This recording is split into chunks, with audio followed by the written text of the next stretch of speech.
I'm Mike Joy. At this time each Sunday, Neil Bonnet would come into your living room here on the Nashville Network. Hello again, everybody. I'm Neil Bonnet. You know, there was a legendary stock car racer, the late Bobby Isaacs. He had a favorite saying inscribed on the back of his watch. It said, "Winners never quit, and quitters never win." For the last 2 years, he's talked to winners, joked with them, traded stories with them, and just generally carried on in a manner that made all of us proud to be associated with him. Friday here at Daytona, those stories stopped. And the fun times became bittersweet memories of someone we respected, loved, and admired. Neil was once again trying to get here, to racing's hallowed ground, its victory lane. But Neil Bonnet was doing what he most loved to do, running flat out on one of the nation's fastest superspeedways.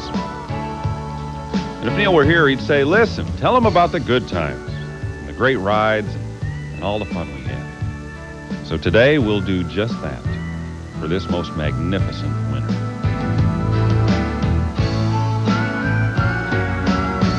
One of my fondest memories, Neil, is last year when we won the Busch Clash, and Neil was in the victory circle with us at the Busch Clash, and you could see the look in Neil's eye that you knew that Neil was going to drive again, and that's what he was going to do. It's what he wanted to do. And I guess the memory of looking at Neil Bonnet and the look in his eye standing in victory circle at Daytona is probably will stick in my mind forever. I remember running behind him at Michigan one year, and he would drive the wheels off a car, and we used to laugh about it. But I followed him down in turn 3, and his front tires were working like this, just back and forth, and we just got on the power steering. And I said, man, what are you doing driving the car that hard? And he said, I'm not driving the car.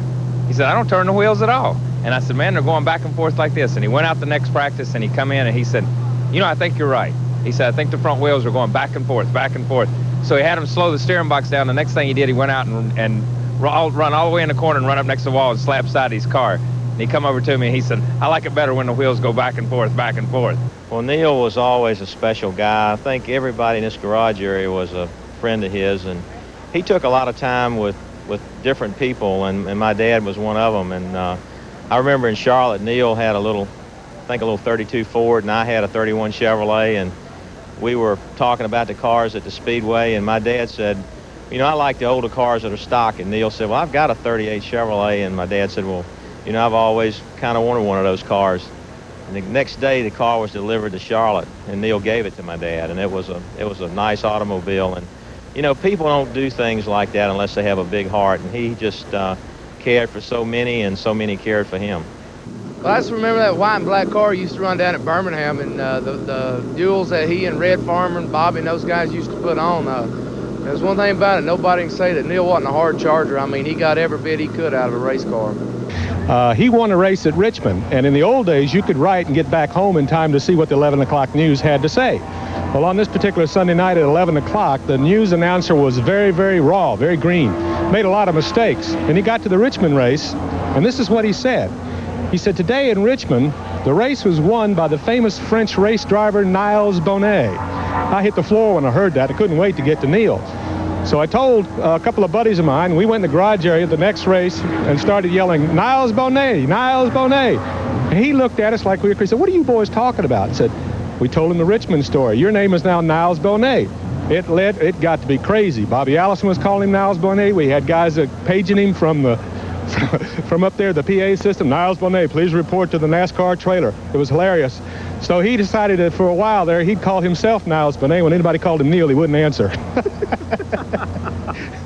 For several seasons, Neil had an on-track teammate when he drove for Junior Johnson. Yesterday, the co-executive producer of Winners, Ken Squire, sat down and talked to Darrell Waltrip. Well, you know, I guess really when you look at Neil, sort of exemplifies what a lot of us in the garage area are all about. Hard-working, family man, talented, could do just about anything, you know. I mean, I've told him a number of times how thrilled I was for him, how proud I was of him to be able to do the show he was doing, to be the host of that show. I never really thought about Neil being a TV star, but he was. And I think that just shows the dedication that he had. Not just he raced and he was a star. He went into television and he was a star. And I'm sure that he's a star wherever he is today. And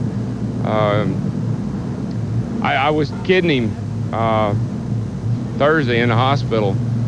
We were having our physical, our annual physical, and I said, Neil, don't you think I ought to do a little cameo, you know, just kind of walk through this, maybe just walk by while you're doing an intro from your den there in Hueytown, just kind of just let people know that I'm still hanging around. And we laughed about that, and he was telling me about being in Pomona, and he said, I told him, somebody asked about that, and he said, I told him I wish he was here now, he could do this show.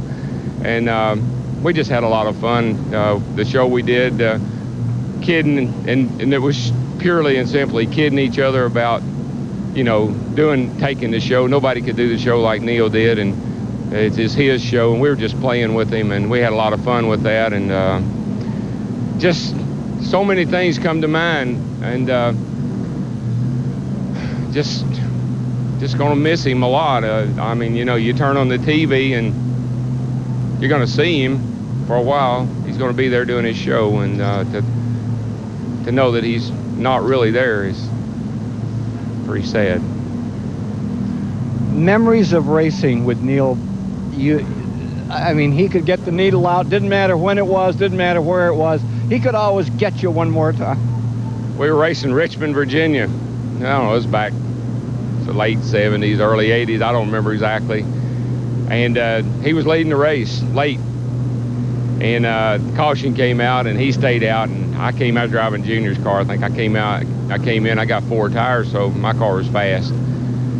I caught Neil with about 5 or 6 laps to go, and I couldn't get by him. And so I went down in the first turn there at Richmond, Old Richmond, and just drove in way over my head and body slammed him. I didn't mean to.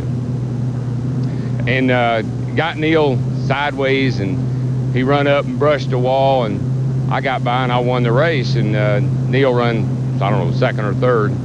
And I'm coming down pit lane and all my glory, and I've won, and that's what it's all about. And I got the net down, and I'm waving to the crowd, and about that time I thought my neck was going to break.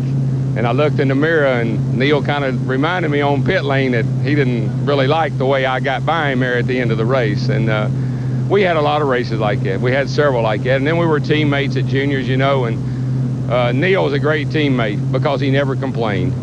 You got a guy like me that complains all the time. You need a teammate that never complains, and he never complained. If his car was fast, he was happy. If it wasn't, big deal.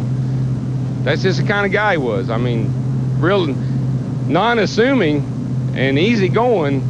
You didn't really want to make him mad, if you know what I mean. How do we cope? Well, as I went to the truck yesterday to call my wife, it was incredibly hard for me to call my wife, and I didn't know what I was going to say to her. And as I was sitting there on the couch thinking about what I was going to tell Stevie, I thought, what if I had to call Susan or Neil's mom and dad?